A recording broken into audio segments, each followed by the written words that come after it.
super special Insta Live where we will be talking to Bethan from Cardiff University about her 10 steps to acceptance over the unfulfilled wish for a child. And this is so important because so many times the support that is provided is usually for people who are conceive. So about what happens when we don't have a baby at the end of the journey, and what support is it available, and how do we go from trying to conceive to being in a place of acceptance and being okay. It's a huge step. So we were trying to do an Insta Live.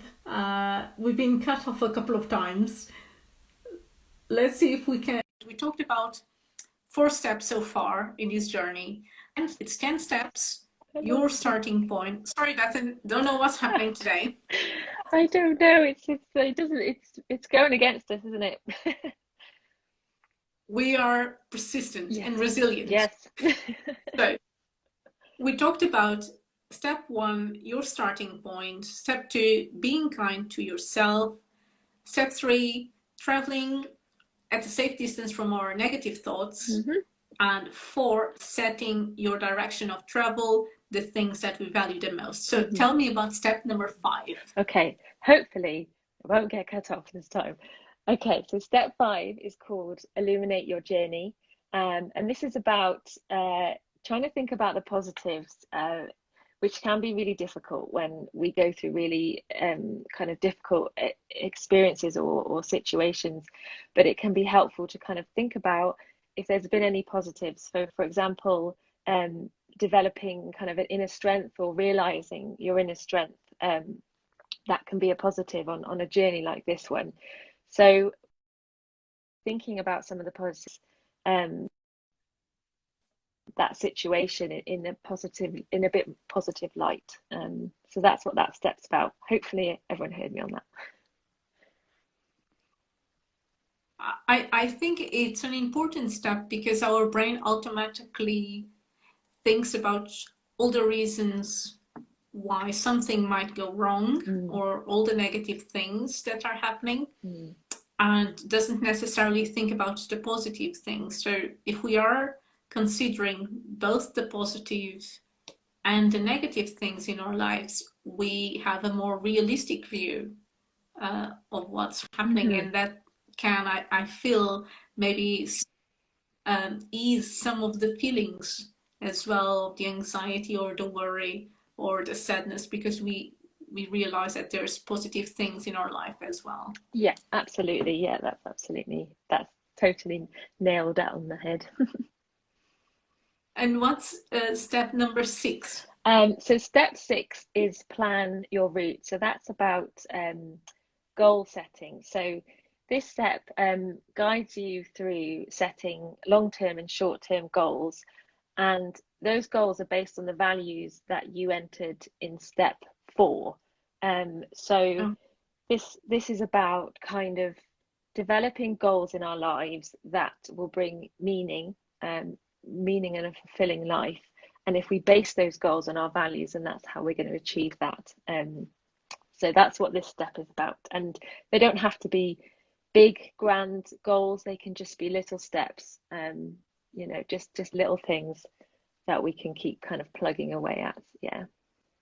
Yeah, and I think that might feel really good, because if we're setting goals and we achieve them, we can get us moving forward with our lives that maybe patients haven't felt in a long time. Yeah, absolutely. Yeah. And sometimes, trying to just sit down and say, right, I've got to set myself a goal, that can be really overwhelming. So what we've tried to do as part of this is to guide through. So earlier on, you would have thought about your values, and that just starts thinking about that in the back of your mind. So when you come to this step, you've already developed an understanding of the things that are important to you, the things that matter. And so it might be easier at this point then to kind of set those goals.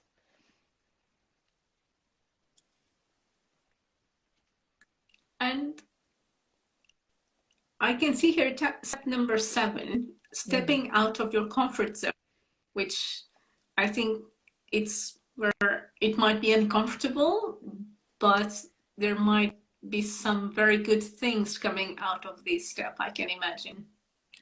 Yeah, so this step is basically about sometimes we try to avoid emotional pain in the same way that we try to avoid physical pain. It's kind of it's human nature, you know, we don't want to experience pain, we try to avoid it. But sometimes if we do that all the time with the emotional pain that we have, it might stop us living a meaningful life. It might stop us engaging with the things that bring us joy.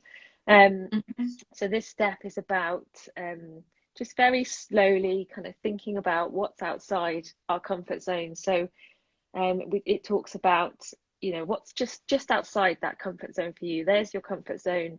What's just outside of it? And on a good day, could you maybe do that thing or see that person or, you know, send that email, whatever the thing is that's slightly outside your comfort zone. It just guides you through that so that you can start building towards a kind of meaningful life, even though that some parts of that might be emotionally a bit difficult. I think that can be very empowering because avoidance might feel comfortable, but we cannot always avoid certain situations, triggers, comments that happen when we least expect. Absolutely. So if we build our exposure to those situations and build our confidence that we can indeed be in those situations and not be as distressed, I think that can be incredibly empowering. Yeah, absolutely. And it's this step is about kind of building that acceptance that you said there of experiencing those kind of difficult emotions, and that takes a bit of practice really to be able Mhm. to build that acceptance. So that's what that step is kind of building towards. And step number 8, Bethan, connecting with others. Mm. So this step is about kind of how we relate to other people, and how we can relate to people on our journey. So this again goes back to using the values that we put into step 4, and by thinking of those values and thinking about things that matter, it also helps us to get a better understanding of who we are as people. Um, and so you can think about who you are and what matters to you, and you can then use this step to help you develop kind of an introduction for yourself. So when you meet new people, you can introduce yourself and talk about those things that matter to you.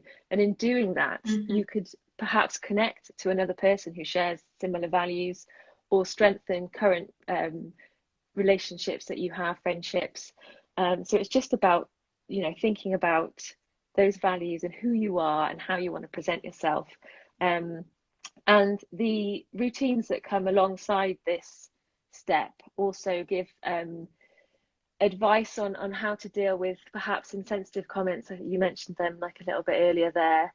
Um, and also about how to respond to some comments that you might get along the way. So it kind of there's a whole kind of range of resources there for that one. I'm getting really excited about this one because I'm thinking it's like a world of opportunities where we can choose. We can choose who we want to be, the roles we want to have, how we want to bring joy into our lives, who we want to connect with. And I just find it super, super exciting, all these opportunities. It's Mm. like a whole new world of opportunity. Yeah, yeah. I mean, hopefully, you know, people will feel that way engaging with this step. It kind of we hope that it offers a different way to think about things and how we relate to other people. And step number 9, stay en route. And Mm, I think it's important because sometimes we create change, but it's not lasting change. So mm. how do we make sure that the change is going to be ongoing and I'm going to feel okay and good, not only today, but in a few months as well? Yeah, so this step, we recognize that, you know, sometimes when you've set your goals in step 6, and you know, we recognize that sometimes it can be really hard to stick to new things. So this is about just having committed action to the things that are important to you daily, basically, just on a really, it doesn't have to be grand, just day to day. How can you keep moving forward towards the things that are important to you? So this step gives you different advice on and ways that you can do that. So gives you tips on how you can keep moving forward, but it also, it's an opportunity to reflect on the goals that you've set so far. And if you're finding it really hard to stick with them, that maybe they're not quite right for you at that time, and you can tweak them to suit you. So it's not about kind of setting goals and failing at them. It's not about failure at all. It's about just trying to plod on, keep going on the things that are important, and you can, adjust that as you move forward as well. And the step number 10, looking ahead, what is it about, the looking ahead? Yeah, so this step is the final step, and it's about kind of reflecting back initially about how you might have changed over the steps. So looking at which ones you found really useful and some of the skills and things you would have gained along the way. And then it's also about looking forward, about how you can use those skills and just ideas that you would have come across as you move through the steps. How can you can use them as you move forward and move onwards. As I said, kind of the routines get unlocked as we move through all these steps. But once you've gone through all 10 steps, you get access to the looking ahead kit, and that gives kind of a bit of guidance, so you can type in a difficult situation that you're about to kind of encounter, or you think you might encounter, and then you can use this little toolkit to really think about the type of skills that will help you in that situation, what will help you to deal with that kind of event or situation or experience that you might be going through. So we have 10 steps, and people can use them either on their phones or on a computer as well. Yeah. So you can use them on your phone or your computer, and you can add it to your home screen as well. So it's just an icon on your home screen of your phone, so it's quite easy to access that way. Okay. And are we supposed to do this, one step a week or one step a day? I don't think it would be one step a day. I think it's quite deep. But how frequent are we supposed to do this? Well, so we recommend one per week, but it's absolutely up to the quickly or slow, a bit longer. So the ones where thinking about values, that might take a bit longer. That might be one of those things that you go to, have a think about it, go away from it for a few days, come back to it. So some of them are a bit like that. So yeah, it's totally, there's not a time limit on this. You don't have to do it in 10 weeks or anything like that. And once you have access, that's it. You will always have access. So you can come back and forth when you want to, and you can. So your answers will be saved, but you can go back and change them if you want to, or you can start a step completely over, so it will remove the things you've said and start again. So you can use it in that way. I think it can be very, very interesting and powerful. I can see a lot of people wanting to go through the process because there's nothing like it available anywhere. And it's worth saying that it's available in English and Portuguese as well. Absolutely. Yeah. It's available in both languages at the moment. And at some point in the future, we hope that it will be in even more languages as well. And for people who want to join, how can they join? Yeah, so at the minute, as we kind of talked about earlier on, there's a trial running at the minute, and that's how you would be able to access it. So you go to myjourney.pt and you can click the Get Started button, and there'll be a bit more information about the trial that we're running at the minute. And then you can move through that if you choose to. But as I said, once that trial's finished, which we anticipate will be about August of next year, you'll be able to just register and log in on the myjourney.pt page and use it as you see fit. Bethan, I think this was really, really useful. It's such a shame that we've lost the beginning. We've started this Insta Live 3 times already. I know. But, the joys of technology. Just to clarify, we were saying in the first Insta Live that the allocation in the study is random. Yes. So if people go to myjourney.pt and they say they can only access in 10 weeks, it's absolutely random. It's not because of where they are at some point in that questionnaire. Yeah, absolutely. It is a completely random allocation. It is not based on anyone's answers. It's not based on any characteristics or anything like that. It's entirely random. Yeah.